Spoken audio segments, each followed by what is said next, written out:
ধূমপান, মদ্যপান ও মাদক সেবন স্বাস্থ্যের পক্ষে ক্ষতিকর। আজকে যদি ওরা জেগে উঠে খাবার খেতে থাকে তখন কি মজাই হবে। আমার বোধ হয় রাত্রিরে যখন আমরা ঘুমিয়ে থাকি তখনও তাদের দিন হয়, তা না হলে আমরা তো দেখতে পেতাম। সেই যে একদিন টিনের তৈরি দুষ্টু পুতুলটা খাট থেকে পড়ে গিয়েছিল, নিশ্চয়ই ওরা রাত্রিরে উঠে মারামারি করছিল। তা না হলে খাট থেকে পড়লো কেন?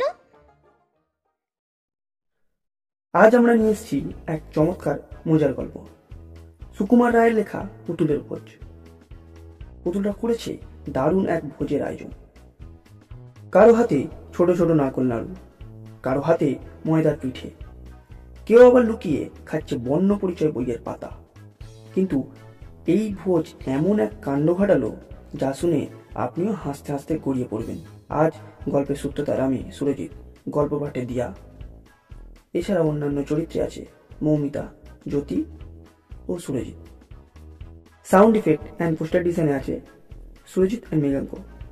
তাহলে আসুন শুরু করি আজকের গল্প, পুতুলের ভোজ।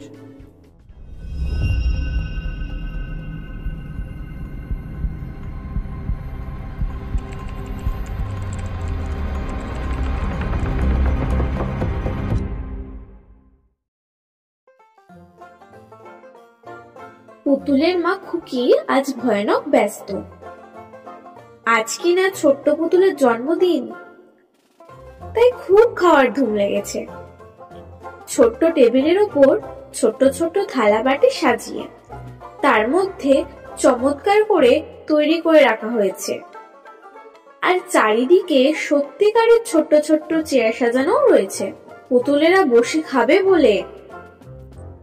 খুকির যে ছোট্ট দাদা, তার কিনা 4.5 বছর বয়স, তাই সে বলে, পুতুলরা তো খেতেই পারে না, তাদের আবার জন্মদিন কি? কিন্তু খুকি সে কথা মানবে কেন? সে বলে, পুতুলেরা সব পারে। কে বলল পারে না? কখনো কোনোদিনও খায় না। খোকা পুতুলের যখন অসুখ করেছিল তখন সে কি মামা করে কাঁদতো না? নিশ্চয় কাঁদতো, তা না হলে খুকি জানলো কি করে যে তার অসুখ করেছে? খুকির দাদা এসব জবাব দিতে পারে না, তাই সে বোকামে হাদামে বলে মুখ ভেঙচে চলে যায়। খুকি গেল তার মায়ের কাছে নালিশ করতে। মা সব শুনে টুনে বললেন,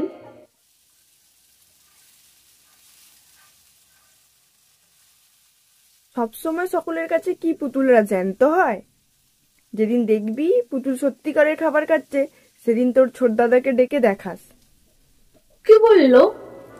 আজকে যদি ওরা জেগে উঠে খাবার খেতে থাকে তখন কি মজাই হবে। আমার বোধ হয় রাত্রিরে যখন আমরা ঘুমিয়ে থাকি তখনও তাদের দিন হয়, তা না হলে আমরা তো দেখতে পেতাম। সেই যে একদিন টিনের তৈরি দুষ্টু পুতুলটা খাট থেকে পড়ে গিয়েছিল, নিশ্চয়ই ওরা রাত্রিরে উঠে মারামারি করছিল। তা না হলে খাট থেকে পড়লো কেন? আজ থেকে আমি ঘুমাবার সময় খুব ভালো করে কান পেতে থাকবো।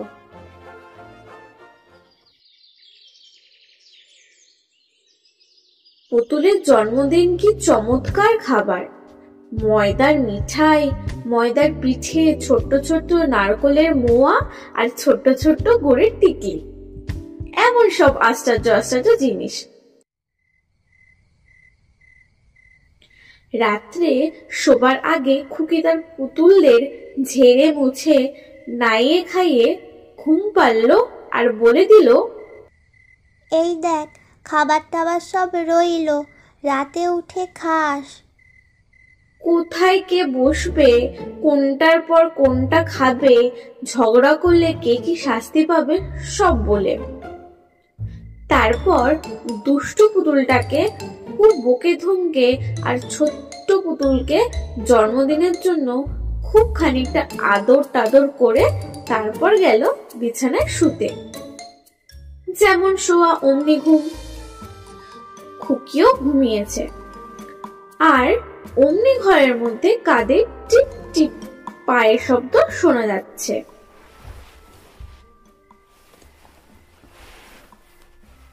তাদের একজন খুকুমনির জুতোর কাছে, ঘরের কোণের ছবির বইগুলোর কাছে, পুতুলদের চাদর ঢাকা খাটের কাছে ঘুরে বেড়াচ্ছে, এটা ওটা শুচ্ছে, আর পুটুর পুটুর করে এতে ওতে কামড় দিচ্ছে।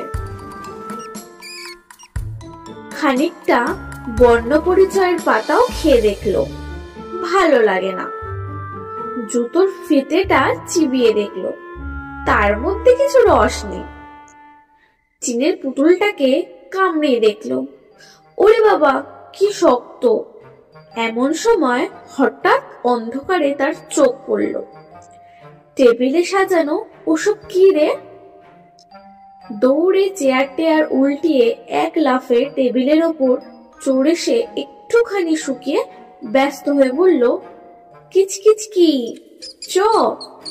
তার মানে ওগো শিগগিরই এসো, দেখে যাও। অমনি টিপ টিপ টুপ টুপ ট্যাপ ট্যাপ থপ করে সেরকম আর একটা এসে হাজির। ঠিক সেই রকম লোমে ঢাকা ছেড়ক, সেই রকম সরু লম্বা লেজ, আর সেই রকম চোখা চোখা নাক আর মিটমিটে কালো কালো চোখ। দুজনের উৎসাহ আর ধরে না। এটা কি সুন্দর, ওটা কেমন চমৎকার। এমন করে দেখতে দেখতে যত খাবার সব চেটে পুটে শেষ। সকালবেলায় খুকি উঠে দেখলো, ওমা কি আশ্চর্য, সব খাবার শেষ হয়ে গেছে। কখন যে পুতুলগুলো জেগে উঠলো, কখন যে খেলো, আর কখন যে আবার ঘুমালো, কিছুই সে টের পাইনি। খেয়েছে খেয়েছে, সব খাবার খেয়েছে বলে সে এমনি চেঁচিয়ে উঠলো যে মা বাবা ছোদ্দা বড়দা সবাই ছুটে এসে হাজির।